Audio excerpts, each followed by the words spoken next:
gruesa de Henle no permite la absorción de agua, solamente de solutos. Entonces, como ven aquí, voy a reabsorber sodio, cloro, potasio, calcio, bicarbonato y magnesio y puedo secretar hidrogeniones, pero no agua. Y eso genera entonces una sustancia hipoosmótica. ¿Por qué? Porque me retiro todos los sustratos y dejo el agua, ¿no? Una sustancia hipoosmótica. Ahora el líquido que hay en el túbulo es hipoosmótico. Vamos a ver que el rama ascendente de Henle tiene la característica de que hay una ausencia de transporte activo de sodio, es impermeable al agua. Esta impermeabilidad se debe a que no hay acuaporinas en esta porción como si las hay en las otras porciones, y al aumento de la conductancia también transepitelial del cloro. Vamos a verlo en el gráfico para verlo más prácticamente. Esta es la célula principal de la porción ascendente gruesa del asa de Henle. ¿Ya? Aquí trabaja uno de los diuréticos más usados y que ustedes lo van a ver en fármacos, la furosemida o los diuréticos de asa. ¿Ya? El grupo de los diuréticos de asa se llama así porque trabajan a este nivel. Entonces, normalmente, igual, hay una bomba sodio-potasio ATP-asa que genera una diferencia de concentración de sodio al interior de esta célula, y eso permite que una bomba que está a nivel de la membrana luminal, que permite la entrada de un sodio, dos cloros y un potasio, trabaje por diferencia de concentraciones de sodio. Entonces esta bomba arrastra junto con el sodio dos cloros y un potasio. Los diuréticos de asa trabajan a este nivel, bloquean a esta proteína que está en la membrana luminal. Al ya no entrar el sodio, eso genera que las diferencias y el aumento de la concentración de sodio a nivel del asa de Henle luego repercuta en lo que va a ser captado por la mácula densa para que se produzca la eliminación del sodio junto con agua. Algo importante a tener en cuenta es que si bien esta bomba que está en la parte luminal ingresa potasio, este potasio nuevamente es secretado debido a que hay unas proteínas, ¿ya?, tanto en la membrana luminal como en la membrana vasolateral, que se encargan de nuevamente expulsar al potasio, tanto para la luz como para el capilar peritubular, y hacer que la concentración de potasio no aumente dentro de la célula tubular. Y otra consideración que tienen que tener es que este cloro, esos dos cloros que ingresan con cada transporte de un sodio, simplemente por difusión pasiva pasan directamente al capilar peritubular. Entonces aquí también lo vemos nuevamente. Entonces los diuréticos de asa, donde el principal es la furosemida, se caracterizan por trabajar bloqueando a esta proteína que está en la membrana tubular. Algo importante a tener en cuenta es que a nivel del asa de Henle, como veíamos acá en este gráfico en la porción gruesa, además de sodio, cloro y potasio, también ustedes están viendo que se reabsorbe calcio, bicarbonato y magnesio. ¿Cómo se da esta reabsorción de calcio, bicarbonato y magnesio? Simplemente por diferencia de cargas. Se dice que el movimiento del sodio genera también una diferencia de cargas en la membrana luminal, y esta diferencia de cargas permite la difusión pasiva paracelular de tanto el magnesio como del calcio, e incluso en algunas oportunidades de bicarbonato, cuando así el equilibrio ácido-base lo determina. Finalmente vamos a hablar del túbulo distal. Ya habíamos dicho que en el túbulo distal está la mácula densa en la primera porción, pero en la porción distal va a haber una peculiaridad. Aquí vamos a ver el efecto de la aldosterona y de la ADH.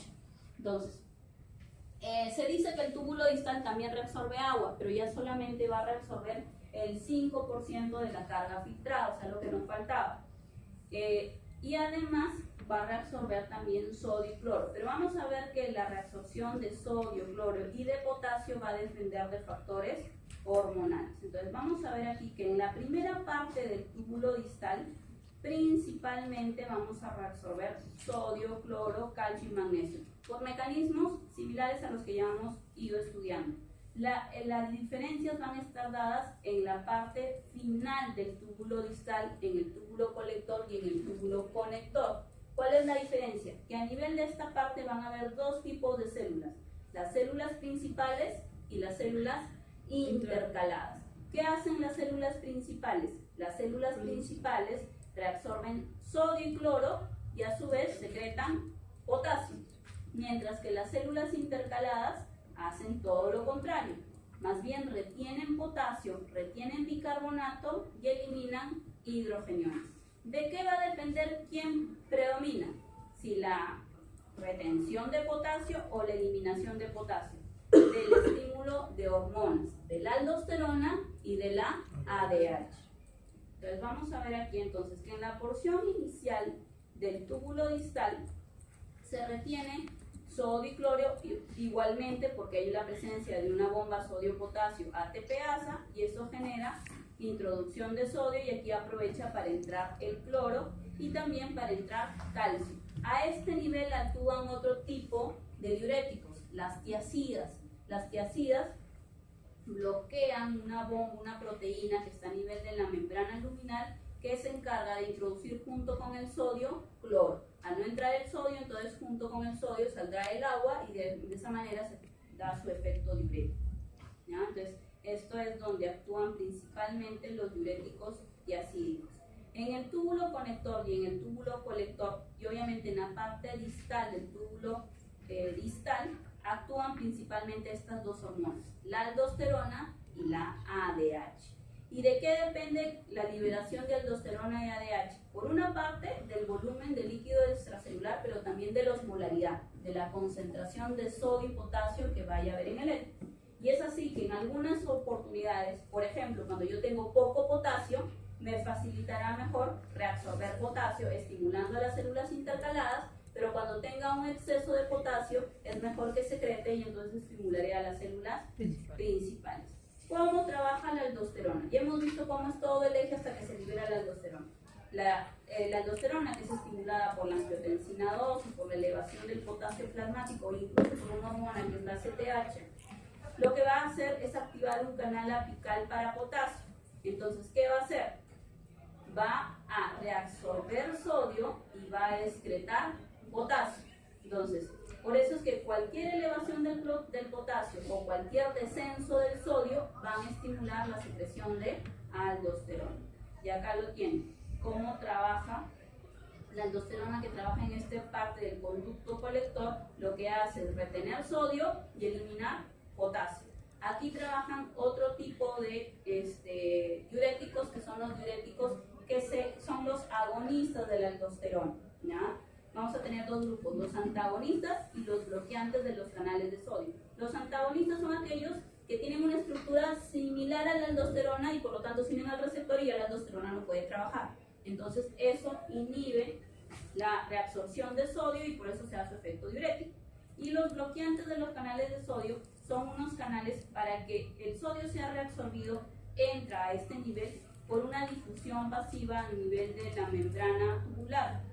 Entonces hay una proteína que facilita esta difusión facilitada y la bloquean estos canales de sodio, dando un efecto similar a los antagonistas de la aldosterona sin bloquear receptores de aldosterona. Son dos grupos de medicamentos. La ADH, o hormona antidiurética, también llamada vasopresina, tiene dos tipos de receptores. Receptores B1, que son a nivel de los vasos periféricos, y receptores a nivel renal, que son los receptores B2, que lo que permiten es la exposición de aquaporina 2. A este nivel, si no hay ADH, no se expone la aquaporina, no se reabsorbe agua. Si se libera ADH, aparecen las aquaporinas y yo puedo reabsorber agua y disminuir el volumen de orina. Pero además de reabsorber agua, se dice que también permiten la reabsorción de urea, por si acaso. Así que es un efecto adverso usualmente de aquello que simula el efecto de la hormona antidiurética, también la reabsorción de urea. Entonces, este gráfico resume finalmente todos los procesos que se dan en cada una de las partes de los túbulos. De tal manera que al final lo que lleve al túbulo, al conducto colector, es lo que se va a eliminar en orina. Vamos a ver que aminoácidos, proteínas, glucosas yo no voy a tener para eliminar, porque eso todo se reabsorbió en el túbulo proximal. Y que la urea, creatinina o aquellas sustancias de desecho, a medida que va aumentando, va pasando por los túbulos, cada vez se secretan más, de tal manera que al final, miren, llega a ser 125, 140 veces la concentración que hay en el EC de estas sustancias. En cambio, los iones usualmente se eliminan se van secretando y se van reabsorbiendo de tal manera que lo que se debe liberar al final debe ser en proporción a lo que yo necesito que haya en el eje, ¿ya? Si hay un exceso, obviamente va a haber mayor eliminación. Si hay una deficiencia, obviamente menor eliminación. Listo, chicos. Entonces, un último mecanismo para que lo revisen es esto, el mecanismo contracorriente. Ustedes se han dado cuenta de la forma que tienen los túbulos y la forma que tienen los vasos rectos, sobre todo. Lo que sucede es que esta forma no es una forma caprichosa y al azar. Lo que sucede es que como la mácula densa es parte de este túbulo distal y el aparato iostroglomerular está en relación al glomérulo y a la porción proximal, de tal manera la concentración que generen los cambios en los túbulos en la parte distal influye sobre la parte proximal. Dependiendo de las concentraciones de sodio, cloro y agua, es que se controla acá cómo debe darse el flujo y el filtrado. Entonces, ese mecanismo se llama mecanismo contracorriente. ¿Qué dice el mecanismo contracorriente? Que las concentraciones de solutos del intersticio y de los vasos peritubulares determinan los efectos que hay en el filtrado glomerular. ¿Por qué? Porque finalmente es eso lo que determina, ya hemos visto, el volumen indirectamente del eje. Eso, por favor, revísenlo, grábenlo, eso es la base, lo mínimo que tienen que saber. ¿Cuál es el efecto de la aldosterona y cuál es el efecto de la angiotensina 2 y cómo funciona el eje renina-angiotensina? Listo. Hasta ahí.